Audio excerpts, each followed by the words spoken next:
প্রিয় বন্ধুরা, আজকে নিয়ে এসেছি যারা একদমই পাঙ্গাস মাছ পছন্দ করেন না তাদের জন্য পাঙ্গাস মাছের দুর্দান্ত একটা রেসিপি। গন্ধ ছাড়া কিভাবে পাঙ্গাস মাছের রেসিপিটা তৈরি করলে যারা খায় না তারাও খেয়ে নিতে পারবে, সেই প্রসেসিং নিয়ে টিপস সহ চলে এসেছি আপনাদের সামনে। আজকের রেসিপিটা একটু ফলো করলেই আপনারা জেনে নিতে পারবেন পাঙ্গাস মাছের এই দুর্দান্ত সুস্বাদু রেসিপিটা। বিসমিল্লাহির রহমানির রহিম। আসসালামু আলাইকুম দর্শক, কেমন আছেন? আশা করি ভালো আছেন, আমিও ভালো আছি। দেশ ও দেশের বাইরে থেকে যারাই আমার এই ভিডিওটা দেখতেছেন তাদেরকে আমার রান্নাঘরে স্বাগতম। আজকে আমি দেখাবো পাঙ্গাস মাছ ভাপা রেসিপি। একদমই যারা পাঙ্গাস মাছ পছন্দ করেন না তারাও খেয়ে নেবে এই পাঙ্গাস মাছ রেসিপিটা। শুধু একবার বাসায় এই রেসিপিটা ট্রাই করবেন, খুবই মজাদার এবং দারুণ টেস্ট পেয়ে যাবেন।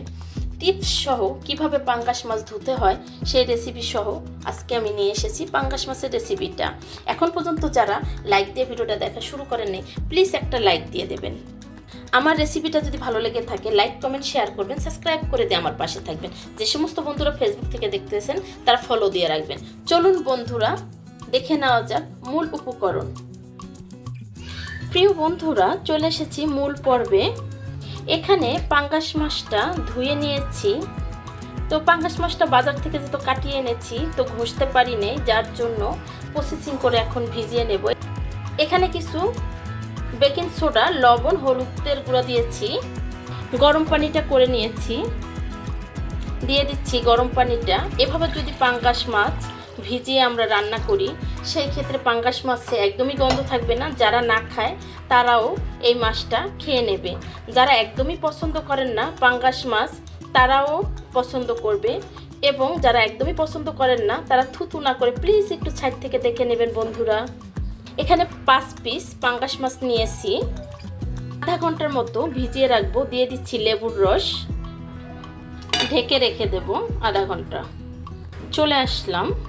আশা করি আজকের টিপসটা ভালো লাগবে আমার প্রিয় বন্ধুদের।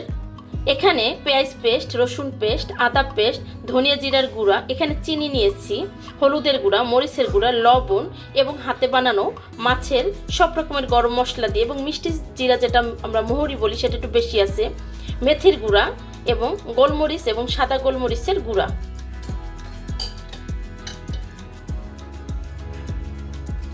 বন্ধুরা দেখতেই পাচ্ছেন মাছটা কিরকম হয়ে গেছে, একদমই ধরলে কোনো পিছলা ভাব নেই। আমার আজকের টিপসটা ফলো করলে অবশ্যই পাঙ্গাস মাছ খেতে আপনাদের একটু খারাপ লাগবে না। এখন সব মশলাগুলো এভাবে করে মিলিয়ে নেব। কিছুটা রেগুলার অয়েল দিয়ে দেব। যারা পাঙ্গাস প্রেমী আছে তারা তো পছন্দ করবেই, এবং এক টেবিলে খেতে বসলে যারা খায় না তারা বলবে একটু টেস্ট করি। আমি কিন্তু নিজেও পাঙ্গাস কখনো খেতাম না, তো বাচ্চাকে শিখাচ্ছি পাঙ্গাস খাওয়াটা। সেই ক্ষেত্রে একটু লবণ চাখতে চাখতে টেস্ট করতে করতে এখন আমার নিজেরই ভালো লাগে। বাচ্চাকে যখন খাবার খাইয়ে দিই তখন আমি নিজেই বাচ্চার থেকে একটু খেয়ে নেই বা গরম ভাতের সাথে ট্রাই করি। এখন আমি নিজেই পাঙ্গাস মাছের প্রেমে পড়ে গিয়েছি। তো এভাবে আপনাদের ফ্যামিলিতেও যারা পাঙ্গাস খায় না তারাও এভাবে প্রেমে পড়ে যাবে আশা করি। এইভাবে কারা কারা পাঙ্গাস ভাপা পছন্দ করেন অবশ্যই কমেন্টে জানাবেন। এখন 30 মিনিটের জন্য ঢেকে রাখবো।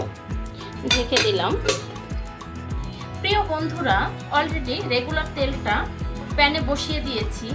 এখন যেটা ভাপা মাছ সেই ক্ষেত্রে একটা একটা করে আমি পানি দিয়ে ঢেকে দেব। এখন পরিমাণ মতো যতটুকু আমি ঝোল বা গ্রেভি যেটাই বলি রাখবো সেই পরিমাণে পানিটা দিয়ে দেব। সিদ্ধ হওয়ার জন্য আমি পানিটা দিয়েছি, গ্রেভিটা খুবই কম রাখবো। একটু মশলাটা একটু মিলিয়ে দেব নেড়ে। পাঙ্গাসটা নেড়ে দিয়েছি। যারা কখনো পাঙ্গাস খায় না তারাও পাঙ্গাসটা খেয়ে নেবে। আমি এতটা সুন্দর প্রসেসিং করে পাঙ্গাসটা রান্না করতেছি, মাঝে মাঝে আমি আমার বাচ্চার জন্য এভাবে করি। সেই ক্ষেত্রে একটু ঝালটা কম দেই, যেহেতু আমিও খাবো, যার জন্য একটু ঝাল তেল বেশি দিয়েছি। পাঙ্গাস বলে কথা। এখন ঢেকে দেব। ঢেকে দিয়ে ছাদ থেকে কারি পাতা নিয়ে আসবো। প্রিয় বন্ধুরা, মাগরিবের আজানের সময় হয়ে গেছে। আমি তাড়াতাড়ি চলে এসেছি ছাদে কারি পাতা নেওয়ার জন্য। কারি পাতা দিয়ে পাঙ্গাস মাছ রেসিপিটা দারুণ হয় এবং গন্ধ থাকলে সেই গন্ধটা একদমই থাকে না। তো আমি কারি পাতা নিয়ে নিলাম, কিছু লেবু পাতা নেব, একটু লেবু পাতা দিয়ে দেব। প্রিয় বন্ধুরা, মাছটা দেখে নেব। দেখতেই পাচ্ছেন মাছটা একদমই হয়ে গেছে, কারণ মাছটা যেহেতু ভাপা মাছ, এটা আর উল্টিয়ে দেওয়া হয়নি, একদমই খুব সুন্দর করে হয়ে গেছে। মনে হচ্ছে যে আমি ভেজে বসিয়েছি, একদমই না। আমি দিয়ে দিচ্ছি কাঁচামরিচ, দিয়ে দিচ্ছি কারি পাতা, লেবু পাতা। এভাবে করে যদি আপনারা পাঙ্গাস মাছটা রান্না করেন এবং মেহমান আসলে আপনারা যদি এভাবে রান্না করে ডাইনিংয়ে দেন, সেটা খুবই সুন্দর দেখতে লাগবে এবং খেতেও দারুণ লাগবে। এটা মনেই হবে না যেটা পাঙ্গাস মাছ। আমাদের মধ্যবিত্ত এবং গরিবদের জন্য পাঙ্গাসটাই এখন ইলিশ হয়ে গেছে। তো এটাই আমরা খুব সুন্দর করে যদি রান্না করে পরিবেশন করে নেই, এটা খেতেও দারুণ হবে এবং পরিবারের সবাই এভাবে রান্না করলে খেতে পছন্দ করবে। নিজটা লেগে আসছে, একদমই খুব সুন্দর হয়েছে পাঙ্গাসটা। মাঝখানে একবার আমি উল্টিয়ে দিয়েছিলাম, আর একবার একটু উল্টিয়ে দেব এখন।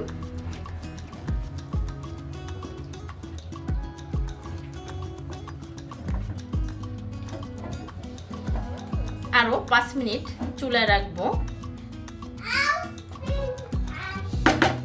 5 মিনিটের জন্য ঢেকে দেব। প্রিয় বন্ধুরা, 5 মিনিট হয়ে গেছে, দেখতেই পাচ্ছেন মাছের কালারটা দুর্দান্ত এসেছে। প্রিয় বন্ধুরা, আজকের রেসিপি এই পর্যন্তই। ভালো থাকবেন, সুস্থ থাকবেন, আশপাশের মানুষকে ভালো রাখবেন, চলার পথে সতর্ক হয়ে চলবেন। দেখা হবে নতুন কোনো রেসিপি নিয়ে। আল্লাহ হাফেজ।